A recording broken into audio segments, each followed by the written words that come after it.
Hello and welcome back to the Ride Right Waxing Workshop. Tonight in the workshop we have these DYNASTAR GLORY 79 lady skis in for a full service as well as a little bit of detail. So let's take a closer look at these. Okay, so these DYNASTAR GLORY 79 skis, these are a lovely ski. These are in fantastic condition. These are a 2016 to 17 model year.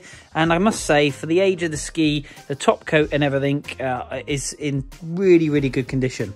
Unfortunately, apart from this little bit here. Now, this has obviously just been caused from another ski slicing across the back of this ski, obviously when either stationary or in the dreaded ski lifts if you tend to go to the European ski resorts with a little bit of shoving and pushing. Unfortunately, this kind of stuff happens. So we're going to take a closer look at that in a minute, and we're hopefully going to get that turned around and detailed. But we're going to flip these skis over. The base of these skis are in very good condition. They are a little bit dry in places. We've got a little bit of marking, but nothing that we really need to be laying down any Ptex. Admittedly, around your main turning point of these skis, they are a little bit dry. But like I say, we're going to run a base bevel over these and making sure we get any burrs off, making sure we get rid of the chatter marks that you can see here. There's a nice hefty line just there, so we'll get all of that smoothed out. We'll lay down some nice fresh wax, get some moisture back into these bases, albeit they're not in bad shape at all. But as you come down through the ski, you can see the main contact point there underneath the boot. But a great rocker on this ski, I must admit. And that's always a good way to tell is where the skis do chatter. Obviously, you've got a lot of lift. These are, I would say, to a strong to intermediate ski, an all-mountain ski. So great for carving, but also great for those fluffy powder days. We're going to get these edges detailed as well as, so we're going to get the rust cleaned up on the edges just there, and on the tail of these skis, and the same really on the other one. The same chatter marks where the two skis have been clattering together.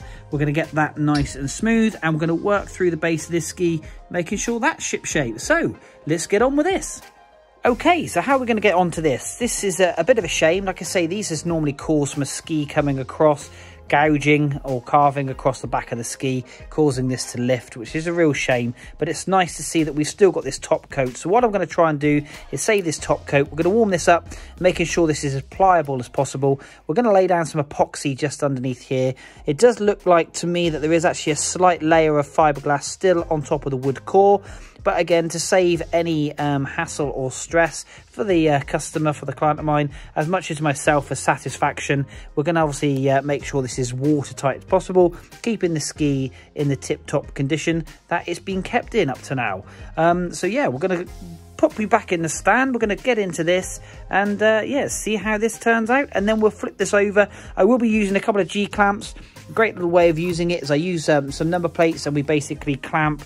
The number plates are upside down on the base as well as the top, and you can actually see there from the clamp marks to make sure it's nice and tight. This is the reason why I use these, simply to cause the damage to the number plate and not obviously to the base of the ski. And we can actually put some real decent pressure then on the ski, making sure we clamp this down as tight as possible, getting the best possible seal as possible. So we're going to get onto that. But again, like I say, a really, really nice ski. I love the bindings. These Look Express bindings we've got on here, again, in tip-top condition. And they really do complement the actual ski itself. Beautiful top coat, a really nice dynamic ski. So we're going to get into this. We're going to pop you back in the stand, and let's see how we get on.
Okay, so on to the finished article. So where we had a massive tear up here of the top coat, we've laid the epoxy down underneath. We've used a hairdryer to make it as liquefied as possible so we can get into all the nooks and crannies. It can soak into those glass fibre shards that were sticking out. We've then laid that down. We've obviously put the non-stick paper down. We've used the G-clamps.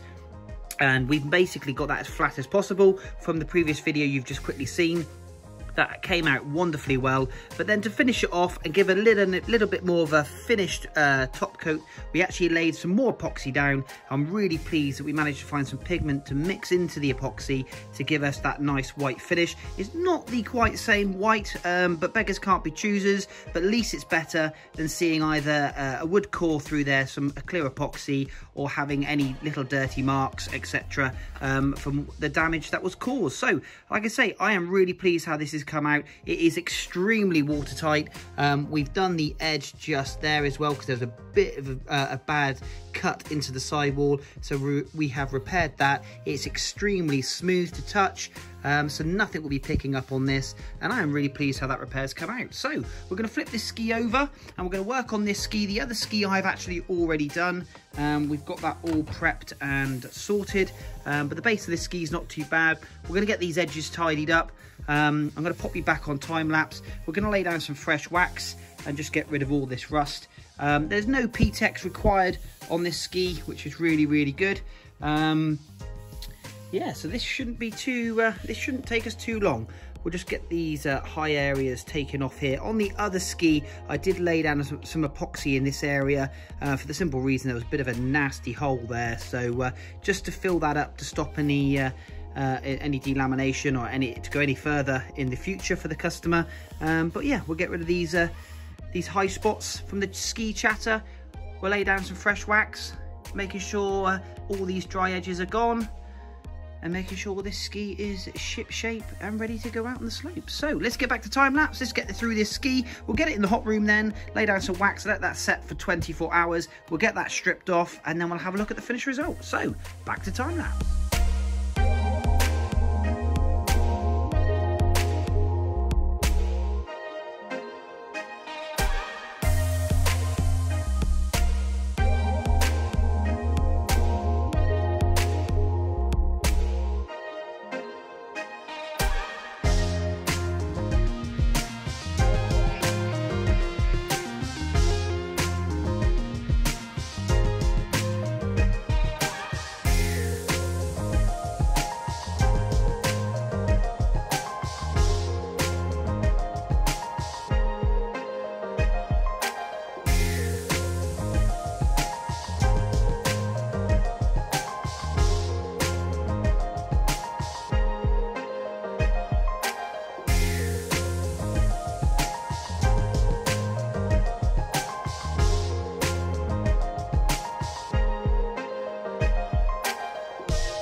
Okay, so iron, wax. The wax we're going to be using tonight is a date wax. This is a high performance wax. It is a really good wax. Goes on extremely well and also comes off extremely well, leaving a really fine and really smooth, fast, polished base.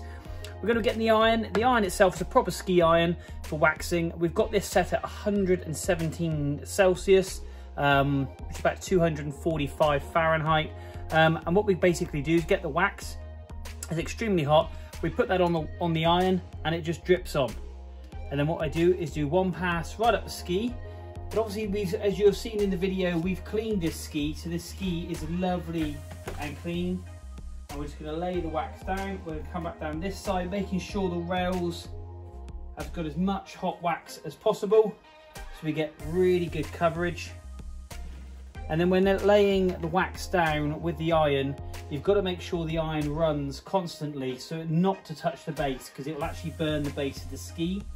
And if you're finding when you're waxing, if you're getting smoke come off the wax from the iron is too hot. So just turn the iron down and you'll be fine. So a couple of zigzags up and down the ski, making sure we've got good coverage. And we've basically got a couple of millimeters on the base of the ski, lifting the iron off. So when you melt the iron, melt the wax onto the ski, the iron is not touching the base of the ski. So plenty of coverage, and what we're going to do is just work the wax into the ski.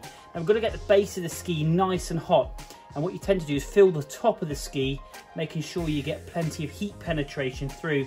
So when I put it into the hot room, the pores of the base of the ski are open, sucking all that wax in, making sure that you've got great coverage. And obviously then when you strip the wax off,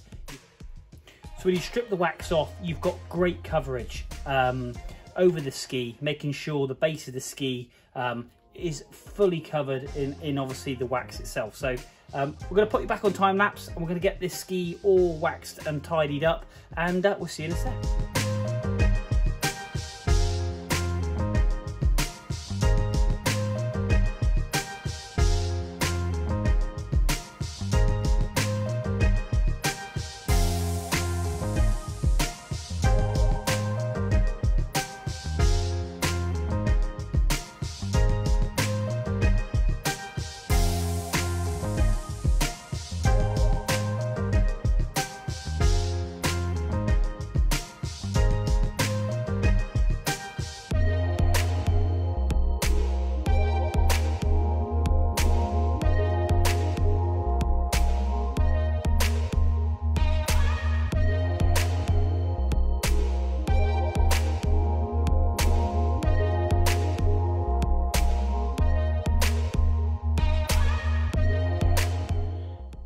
Okay, so this is the first ski all finished, and as you can see from the base of this ski, we have a phenomenal shine on the base of this ski.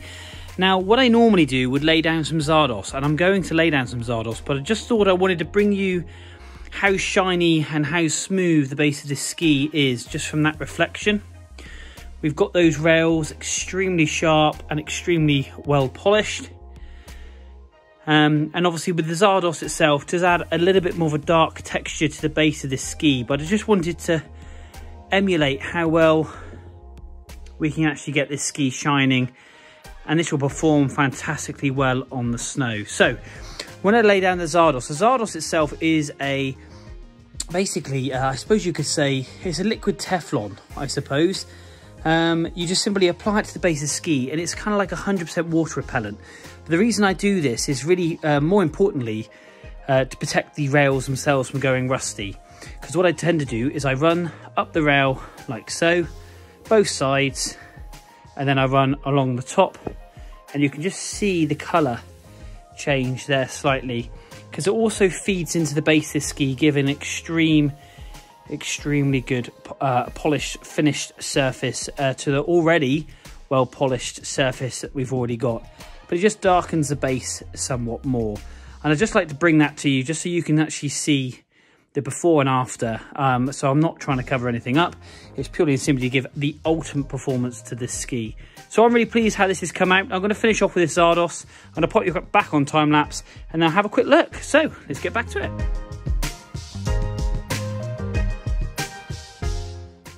Okay, Zardos all applied, both to the base of the rail and to the side of the rail, and then we've just basically coated the base of this ski to give it that absolute total finesse and this finish. So this ski will be extremely quick for the first few days, and then it will fall back onto the wax, which you just saw before.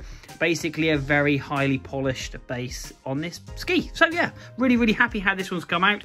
The other ski's currently in the hot room, so we'll be fast forwarding in a second, 24 hours when you see me stripping it, and then we'll put the two skis together and take a look and see how they look. So with all this mess underneath, I do apologise. This is the remnants of making sure this ski here looks as good as it does. So a lot of work, a lot of elbow grease, but it's something I absolutely love to do. So yeah, let's fast forward and let's get onto the other ski. See you in a sec.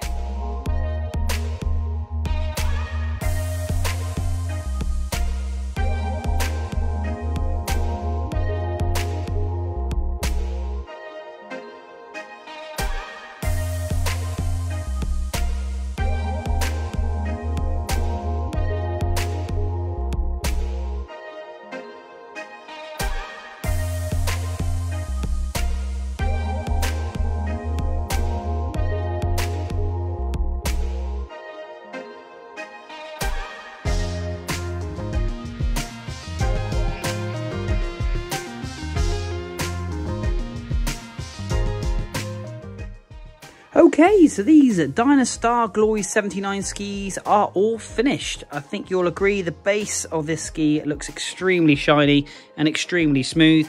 We've got a fantastic edge on this ski as well, on both skis to be fair, both down the base and the side. They are super sharp, so these are ready to rip around the mountain. But yeah, so thank you very much indeed for the customer that's let me have the opportunity to service these skis. I'll be sending them this video, as I will do to all my customers. If you'd like your skis featured on my channel, then my details are in the description below. My details are also here in front of me, obviously on the business card. I am on Instagram, so please follow me on there. I am on Facebook, so please do follow me on there. If you could hit that like button, if you could hit that subscribe button, if you could show my video to people and friends that obviously think of having their skis done, then I'd be more than happy to feature their skis on my channel. So just quickly flipping this ski just over before we finish. We've got the top coat there, which we finished off. I think you'll agree looks really, really good considering that massive, great big lip that we had raising up into the air. That's now all been done, and I'm really, really pleased. So yes, until the next time, thanks ever so much indeed for watching, and I'll see you soon.